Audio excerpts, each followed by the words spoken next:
Europe. Axel de Tarlet, folle spéculation autour du Bitcoin. Sa valeur a dépassé la barre des 10 000 $.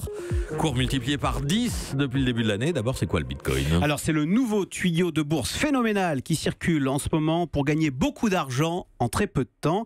Alors, tout le monde peut en acheter en quelques clics sur Internet. Donc, le Bitcoin, c'est quoi ? Eh bien, c'est une monnaie virtuelle créée sur Internet en 2009. Un bit, ça veut dire numérique, 1, 2, et coin, ça veut dire pièce. Donc, c'est une monnaie privée. Un peu comme les compagnies aériennes ont créé les miles, ou même les distributeurs, Carrefour et Leclerc, ont créé les bons d'achat. Et bien de la même façon, avec des bitcoins, vous pouvez faire des achats sur Internet partout dans le monde.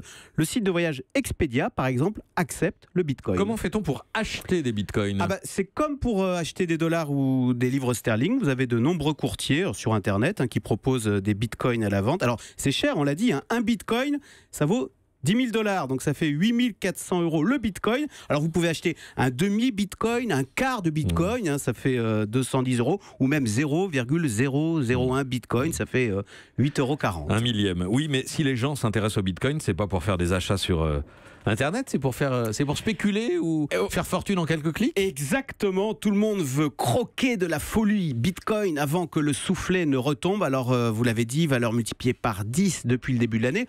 Au passage, ça veut quand même dire un gain de 900%, donc c'est autre chose que le livret A, et ça continue. Depuis octobre, sa valeur a encore doublé.